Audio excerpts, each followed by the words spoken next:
biasanya kakak adik ribut soal rebutan remote TV, perseteruan Ruben Onsu dan Jordi Onsu kali ini justru jadi konsumsi publik. Yang satu melontarkan pernyataan siap membongkar aib, yang satu lagi langsung memberi respons keras. Awalnya, publik dibuat heboh setelah Jordi Onsu menyampaikan bahwa dirinya siap membuka berbagai hal yang selama ini ia simpan. Ucapan tersebut sontak memancing rasa penasaran warganet. Banyak yang bertanya-tanya, sebenarnya apa yang dimaksud dengan rahasia itu? Biar makin gak suka. Adik yang sombong. Iya. Sama adik yang sedang menjaga rahasia besar. Namun, sebelum rasa penasaran publik semakin liar, Ruben Onsu memilih angkat bicara. Alih-alih terpancing emosi, Ruben justru memberikan teguran yang cukup tegas kepada sang adik. Menurut Ruben, Jordi sudah mulai lupa diri dan perlu diingatkan agar tidak melontarkan pernyataan yang justru bisa memperkeruh keadaan. Kalau dipikir-pikir, sindiran kakak memang kadang lebih nendang daripada komentar netizen. Apalagi kalau disampaikan di tengah hubungan keluarga yang sedang memanas. Kalau untuk Jordi mungkin saya cuma bilang ya mungkin saya adalah kakak yang mungkin tidak baik, ya belum sempurna. Tapi ketika saya bilang begini, Jordi, kita itu napak bumi gitu, ya.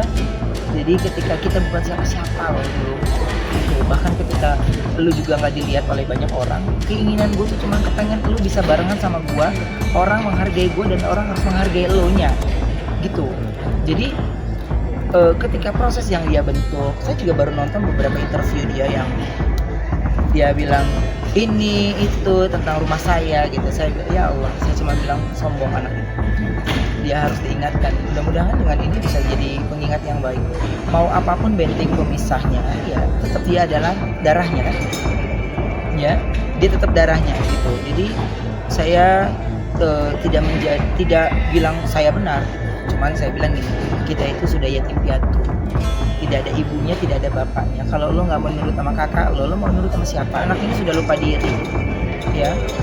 Makanya mau apapun itu ya lo tetap aja. Kalau darah kandung ya saudara kandung.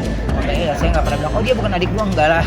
Udah jangan maling kundangan deh. Jadi gua cuma bilang ya dia tetap adik gua, gitu. Cuman sayangnya gua harus tegur dia.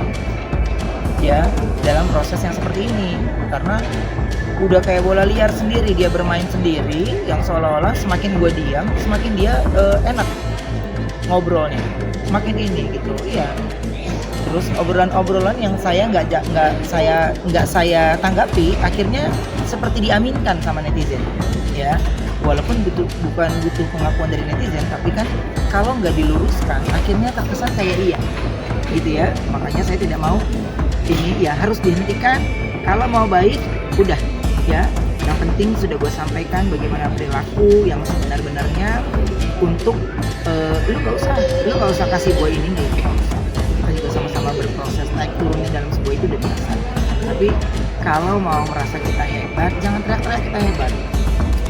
Ngomongin aib, ngomongin ini, ya Allah, mungkin kagak sih kita nggak punya cerita juga tentang hal-hal kayak gitu yang lain, tapi bangga banget loh gitu, bangga banget.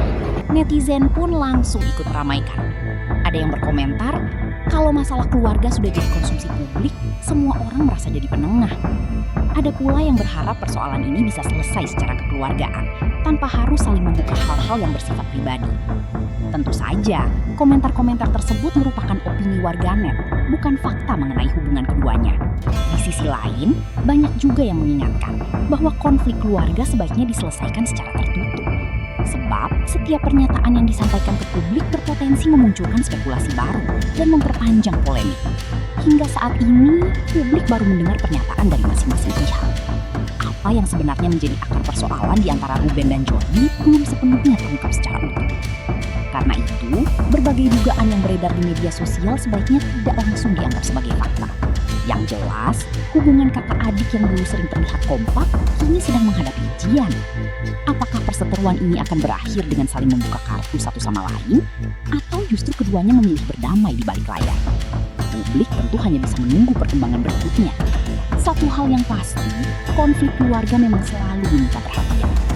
Namun, Namun pada akhirnya penyelesaiannya tetap berada di tangan mereka sendiri. Semoga apapun yang terjadi, komunikasi yang baik masih bisa menjadi jalan untuk memperbaiki hubungan yang sempat renggang.